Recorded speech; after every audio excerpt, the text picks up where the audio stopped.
श्री गुरुदेव दत्त. गुरुभक्ती चॅनलच्या सर्व श्रोत्यांना सादर प्रणाम. आज आपण श्रीपाद श्रीवल्लभ चरित्रामृतातील 18व्या अध्यायाचे वाचन करणार आहोत. चला श्रोते हो, सर्व मिळून श्रीपादांचा जय जयकार करूया. श्रीपादराजं शरणं प्रपद्ये, श्रीपादराजं शरणं प्रपद्ये. अध्यायाचा विषय आहे संत रविदास आणि श्रीपादांचे दिव्य मंगल दर्शन. मी त्या ब्राह्मणडोह्या समवेत यथाकली कुरगड्डीस येऊन पोहोचलो. अनंत कोटी ब्रह्मांड नायक असलेले आणि मध्य आणि अंत नसलेले चतुर्दश भुवनांचा सार्वभौम असे लीलावतारी भगवान श्रीपाद प्रभू कृष्णा नदीत स्नान करून बाहेर येत होते. त्यांच्या दिव्य मंगल स्वरूपाच्या अकस्मात दर्शनाने आम्ही अगदी भारावून गेलो. त्यांच्या नेत्रामधून अपार प्रेम, करुणा, वात्सल्य ओसंडून वाहत होते. ते माझ्या जवळ आले. मी भांबावून जाऊन काय करावे हे मला सुचलेच नाही. ते स्वतःच मला नमस्कार करण्यास सांगत होते. मी त्यांना चरणस्पर्श केल्यावर त्यांनी कमंडलूतील पवित्र जल माझ्या अंगावर शिंपडले. मी दुडमुख झालो. ते आपल्या मधुर वाणी म्हणाले, बेटा शंकर भट, मी तुझ्यावर प्रसन्न झालो आहे. त्या मधुर वाणीचे वर्णन मी शब्दात करू शकत नाही. त्यांची वात्सल्यपूर्ण दृष्टी माझ्यावर पडली आणि मी कृतार्थ झालो.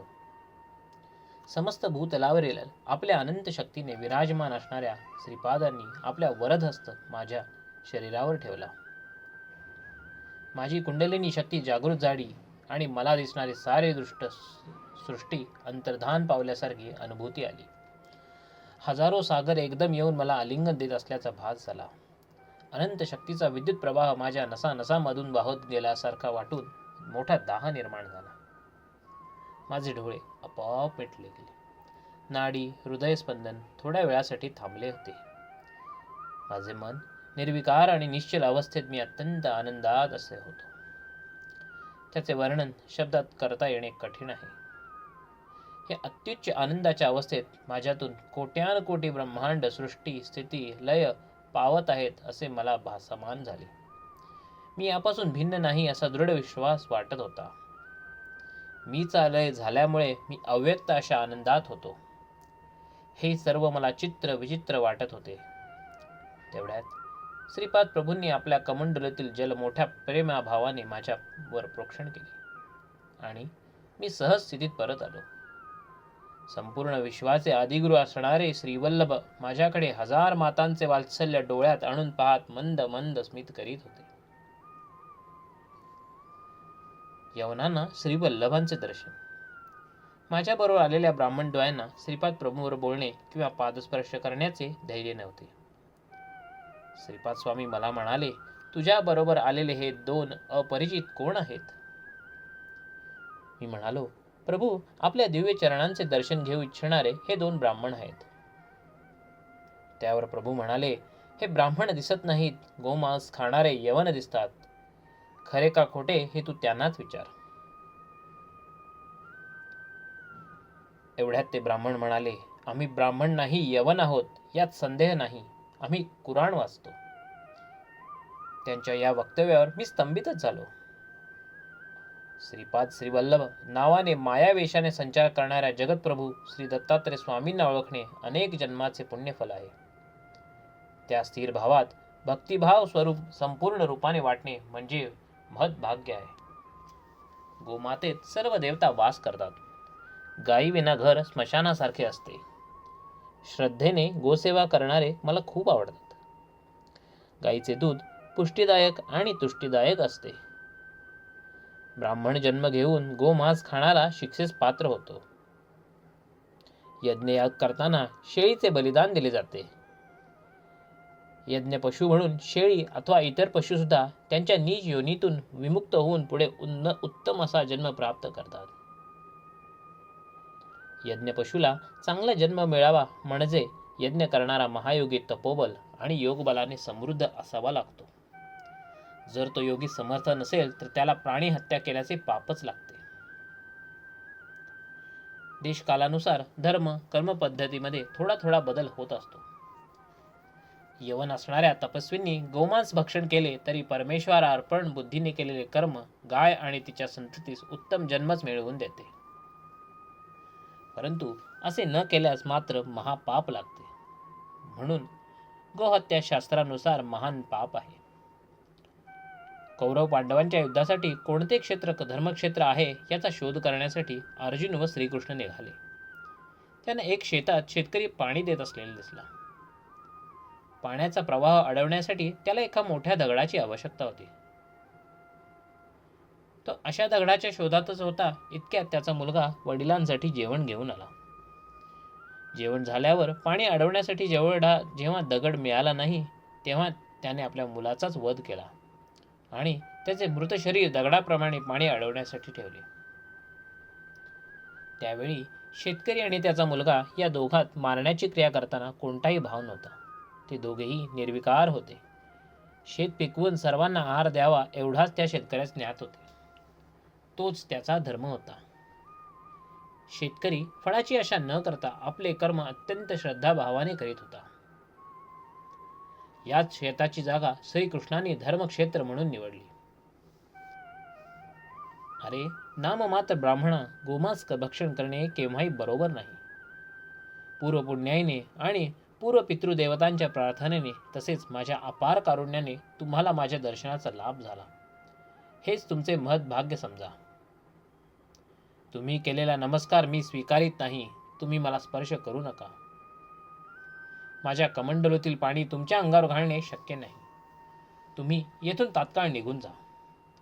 तुम्हाला अन्न वस्त्र मिळण्याची सोय केली आहे. तुम्ही यवन स्त्रीबरोबर विवाह करून यवनाप्रमाणे राहा. तुमच्या हातून मारलेल्या गायी पुढील जन्मी तुमची संतती होऊन जन्मास येतील आणि तुमचा छळ करून तुमच्या पैशावर सुखी होतील. माझ्या दर्शनाने पुनीत झाल्यामुळे काही जन्मानंतर तुम्ही बडे बाबा आणि अब्दुल बाबा या नावाने ओळखले जाल. महाराष्ट्रातील शिर्डी गावात श्री साईबाबा नावाचे एक महात्मे अवतरित होतील. ते तुमचा उद्धार करतील. हे माझे बोल काळ्या दगडावरील रेषेप्रमाणे आहेत. असे बोलून प्रभूंनी त्यांना जाण्यास सांगितले. मी आणि श्रीपाद प्रभू दोघेच होतो. तेव्हा तेथे रविदास नावाचा एक रजक आला. रविदास श्रीपाद प्रभूंना सारखा प्रणाम करीत होता, परंतु प्रभू त्याच्याकडे दुर्लक्ष करीत होते. थोड्या वेळाने त्याच्याकडे पाहून श्रीपाद मंद मंद हसले. याचे मला बहुत आश्चर्य वाटले. श्रीपाद स्वामींनी माझ्या कपाळाच्या मध्यभागी जोरात दाब दिला. तेव्हा माझ्या नेत्रचक्षूंसमोर चित्त विचित्र दृश्य दिसले. पुढे जाणून घ्या श्रोते हो, श्रीपाद स्वामींचा भक्तांवर अनुग्रह. रविदासाची नाव कृष्णा नदीतून कुरगड्डीकडे जात होती. त्या नावेत एक वेदशास्त्र पंडित बसले होते. इतर अस्पृश्य जातीच्या लोकांचा स्पर्श होऊ नये म्हणून ते एकटेच त्या नावेत बसून जात होते. पंडित रविदासाला म्हणाले, मी महापंडित आहे आणि श्रीपाद श्रीवल्लभ स्वामींकडे जात आहे. त्यांनी मला बोलवले आहे. तेच तुला नावेचे भाडे देतील. ते ऐकून रविदासाने होकार दिला. नाव मार्ग आक्रमू लागली. बोलण्याच्या ओघात त्या पंडिताला कळले की रविदासाला पौराणिक ऐतिहासिक कथेची काहीच माहिती नाही. तो पंडित म्हणाला, अरे रविदासा, तुला पुराण आणि इतिहासाचे काहीच ज्ञान नाही. म्हणजे तू 3/4 जीवन व्यर्थ घालवले. रविदास ते ऐकून निराश झाला. नाव चालताना एकदमच पाण्याचा वेग खूप वाढला. त्या वेगाने नावेस एक छिद्र पडले व त्यातून पाणी आत शिरू लागले. रविदास त्या पंडिताला म्हणाला, महाराज, आपणास पोहण्यास येते का? पंडित म्हणाला, अरे मला तर पोहता येतच नाही. रविदास म्हणाला, महाराज, मला पोहता येते, परंतु तुम्हाला मात्र पोहता येत नसल्याने तुमचे जेवण 100% व्यर्थ आहे. सारखे वाढत असलेले पाणी पाहून रविदासाने श्रीपाद प्रभूंचे नाव घेऊन पाण्यात उडी मारण्याची तयारी केली. इतक्यात त्याला पाण्याच्या मध्यभागी एक दिव्य कांती दिसली. त्याने आधी अनंत नसलेल्या श्रीपाद स्वामींच्या महिमा वर्णन करणाऱ्या अनेक लीला कथा ऐकल्या होत्या. रविदासाने त्या दिव्य कांतीस अत्यंत श्रद्धाभावाने नमस्कार केला. नावेतील पाणी सारखे वाढू लागले होते. इतक्यात एक महत् आश्चर्य घडले. एक अदृश्य हात त्या नावेतील पाणी बाहेर टाकीत होता. पाणी कमी झाले आणि नाव किनाऱ्यावर पोहोचली आणि ते दोघे श्रीपाद प्रभूंच्या दर्शनास आले. रविदास यापूर्वी प्रभूंच्या दर्शनास कधी आला नव्हता, परंतु आज जेव्हा त्याने स्वामींना नमस्कार केला तेव्हा त्यांनी प्रसन्न मुद्रेने मंद हास केले. त्या पंडिताकडे मात्र दुर्लक्ष केले. शास्त्र चर्चा करण्यासाठी आलेल्या त्या पंडिताच्या मुखातून एक शब्दही निघेना. श्रीपाद प्रभू पंडितास म्हणाले, अरे पंडिता, तुला अहंकारामुळे योग्य काय आणि अयोग्य काय ते कळेनासे झाले आहे. तू महापंडित असून सद्गुणांचा संचय करण्याऐवजी पापांचाच साठा करून ठेवलास. आपल्या सुशील पत्नीचा छळ करून एका सुखी कुटुंबातील राणीला आपली पतीपासून परावृत्त केलेस. त्यामुळे ती तुला सतत शाप देत असते. तुझी भार्या एक सद्ब्राह्मणी असून मानसिक छळाने शोषित झाली आहे. हे सर्व पापकर्म केल्यावर तू माझ्याकडे कसा आकर्षित झालास? तुझ्या पत्रिकेप्रमाणे आज तुझा मृत्यूदिन आहे. आजपासून मी तुला 3 वर्षाचे आयुष्य वाढवून देतो. तू तुझ्या गावी जाऊन दुर्वर्तन विसरून चांगले आचरण कर. तू एक पंडित आहेस यात शंकाच नाही. तुझ्या विद्वत्तेचे प्रात्यक्षिक दाखवतोस का? तुला दिले 3 वर्षाचे आयुष्य परत करतोस? तत्काळ उत्तर दे. सर्व ज्ञान संपन्न असलेल्या श्रीपादांचे ते वक्तव्य ऐकून पंडिताच्या तोंडून एक शब्दही फुटेना. जणू काही तो मुकाच झाला होता. त्याच्या मनात आयुष्य वाढावे अशीच इच्छा होती. श्रीपाद वल्लभ श्री स्वामी म्हणाले, तुझ्या मनातील इच्छेनुसार मी तुला 3 वर्षाचे आयुष्य वाढवलेले आहे. तू रजकाच्या स्त्री जबरदस्ती पळवून तिला दासी केलेस, परंतु पुढील जन्मात ते रजक दाम्पत्य महाराजाचे सुख वैभवाचा आस्वाद घेतील. तेव्हा तू त्या रजक पत्नीचा दास होऊन त्यांची सेवा करशील. या 3 वर्षात काही सत्कर्म केल्यास अन्न वस्त्रास काही कमी पडणार नाही आणि दुष्कर्म केल्यास नाना यातना भोगाव्या लागतील. मरणापासून तुझे रक्षण करून माझ्याकडे घेऊन येणाऱ्या रविदासाला तुझे सर्व पुण्य मिळेल. त्या पुण्याच्या फलस्वरूप म्हणून तो माझी सेवा करेल. तू तत्काळ या पुण्यभूमीतून निघून जा. स्वामींच्या आदेशानुसार तो पंडित निघून गेला. रविदास मात्र आश्रमात राहून स्वामींची सेवा करू लागला. तो दररोज स्वामींचे कपडे धुवून आणि आश्रमातील अंगण झाडून स्वच्छ करीत असे. पूजेसाठी फुले आणणे हे त्याचे तर अत्यंत आवडीचे काम असे होते. श्रीपाद श्रीवल्लभ स्नानासाठी कृष्णानदीवर जात असताना तो त्यांना साष्टांग नमस्कार करीत असे आणि स्वामी त्याचा नमस्कार प्रसन्न मुद्रेने स्वीकार करीत असे.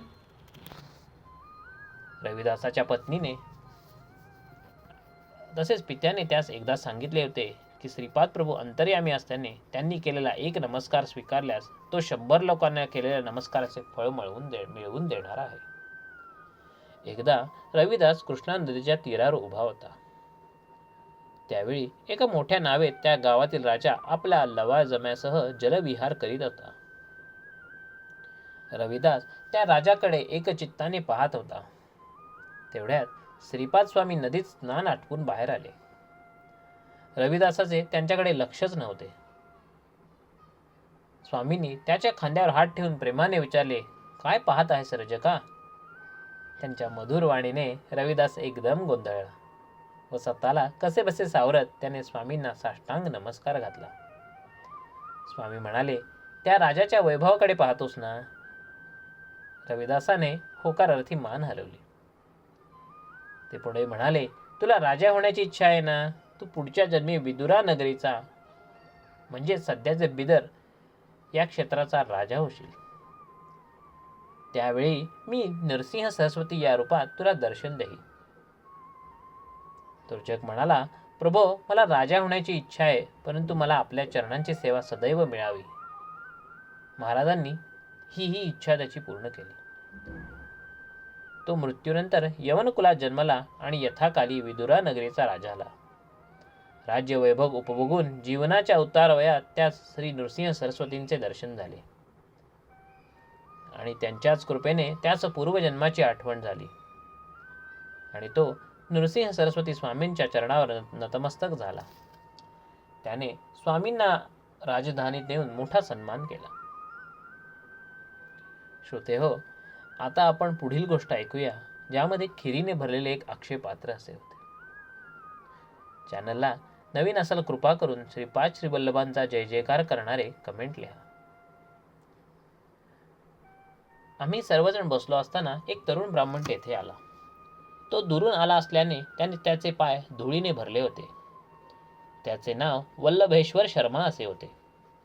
त्याचे गोत्र काश्यप होते आणि तो अपस्तंभ शाखेचा होता. श्रीपाद प्रभू पिठिकापुरमहून येणाऱ्या भक्तांना आपल्या आत्मीयांची सविस्तर माहिती, त्यांचे क्षेमकुशल असे विचारत असत.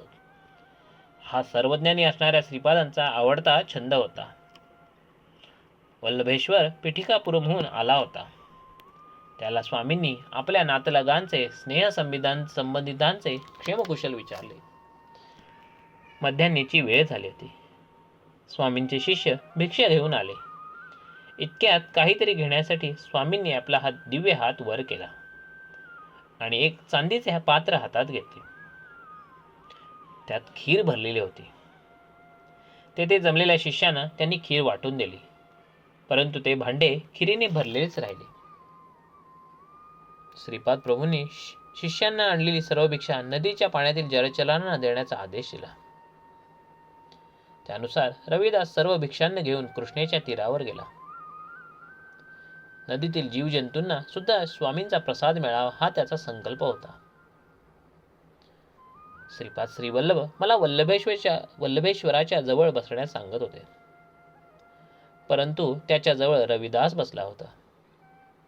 माझ्या बाजूस सुबण्ण शास्त्री नावाचे एक कानडी ब्राह्मण होते. एक गरीब ब्राह्मण आपल्या मुलीचे लग्नासंबंधी प्रभूंना विचारत होता. प्रभू म्हणाले, मी असताना तुम्हाला काळजी कशाची? जे लोक पापी असतात त्यांनाच भय असते. प्रभू म्हणाले, हा वल्लभेश्वर शर्मा तुझा जावई होण्यास अगदी योग्य आहे. सुबण्णा शास्त्री त्याला पौरोहित्य शिकवत आहेत. वल्लभेश्वराकडे वळून स्वामी म्हणाले, तुझ्या माता पितरांची अशी इच्छा आहे का की त्यांना पिंडदान करावे? श्रद्धाभावाने आणि मंत्रोच्चारासह केलेले पिंडदान पितरांना पोहोचते. पितृदेवतांचा शाप घेणे चांगले नसते. गरुड पुराणातील मंत्र उच्चारल्यानंतरच विवाहाच्या मंत्राचे उच्चारण करावे असे शास्त्र वचन आहे. तसेच विवाह मांगल्यासाठी हळकुंड स्वीकारावे. आज तुम्हाला मिळालेला प्रसाद अत्यंत दुर्लभ आहे. पिठिकापुरम मध्ये मल्लादी लोक व्यंकटप्पा, श्रेष्ठी महाराज आणि वत्स महाराज नैवेद्यासाठी खीर घेऊन आले. तोच नैवेद्य तुम्हाला प्रसाद म्हणून दिला आहे. ब्रह्मराक्षस महापिशाच्याच्या बाधेने पीडित असलेल्या लोकांची बाधा या प्रसादाने तत्काळ निवृत्त होते. दारिद्र्य आणि दुःखाने पीडित असलेल्या लोकांना या प्रसादाचा स्वीकार केल्याने संपदा आणि अभिवृत्ती लाभते. हे दिव्य भाषण ऐकून माझ्या डोळ्यात अनंत अश्रू दाटून आले. सद्गतीत झालेल्या कंठाने मी श्रीपाद स्वामींना म्हणालो, या 3 वंशांशी माझा ऋणानुबंध कालातीत आहे. त्यांच्या वात्सल्य भक्तीने मी त्यांच्या अंकित होतो.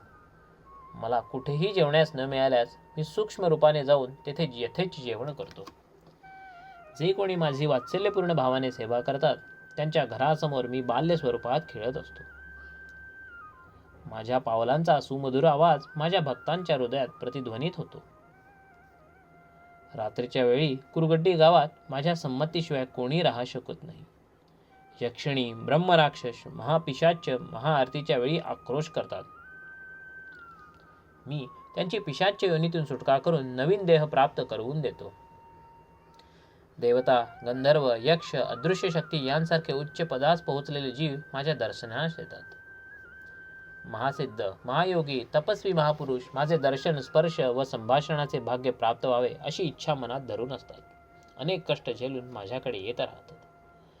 तुम्ही आनंदाने नामरूपाला ओलांडून पुढे जाल ही श्रीपाद प्रभूंची अनुल्लंघनीय आज्ञा होती. आम्ही शेजारी असलेल्या गावी पोहोचलो. त्या कन्येचा पिता स्वतःच्या घरासमोर वधूवरांना बसवून सुब्रमण्यम शास्त्रींकडून मंत्र म्हणून घेत होता. शास्त्रींना विवाह संस्काराचे मंत्र येत होते, परंतु अंतिम संस्काराच्या मंत्रांची माहिती त्यांना नव्हती. श्रीपादाचे ध्यान करून सुबण्णा ब्राह्मणांच्या स्थानी बसले आणि त्यांच्या मुखातून आपोआप मंत्र उच्चारण होऊ लागले. त्याचे त्यांनाच आश्चर्य वाटले. याप्रमाणे सर्व मंत्रोच्चारण झाल्यावर त्या वधूवरांचा विवाह संपन्न झाला. कन्येचा पिता निर्धन व होणारा पती गरीब असल्याने त्याने मंगळसूत्राऐवजी हळकुंड दोऱ्यांनी बांधून वधूवराच्या गळ्यात बांधले. विवाहासाठी आलेले ब्राह्मण विवाह संप्रदायानुसार न झाल्याने निंदा करीत लग्न मंडपातून निघून गेले. वल्लभेश्वराला आई वडील नव्हते. मुलीचे आई वडील, पुरोहित आणि मी असे 5 लोकच लग्नास उपस्थित होतो. विवाहानंतर नवदाम्पत्यासह आम्ही श्रीपाद स्वामींच्या दर्शनास आलो. श्रीपाद स्वामींनी आम्हाला आशीर्वाद देऊन आनंद व्यक्त केला आणि आम्हाला त्यांच्या समवेत थोडा वेळ ध्यान करण्याची अनुज्ञा केली. मी ध्यानात बसताच त्यांनी माझ्या डोळ्यासमोर वल्लभेश्वराच्या भविष्यात घडणाऱ्या घटनेचे एक एक चित्र येऊ लागले. वल्लभेश्वर एक व्यापारी झाला होता. त्याने मिळणाऱ्या नफ्यातून काही भाग वेगळा ठेवून त्याचा उपयोग कुरवपुरी सहस्त्र ब्राह्मण भोजन करण्याचा नवस केला होता. परंतु तो संकल्प पूर्ण करण्यास तो विलंब लावत होता.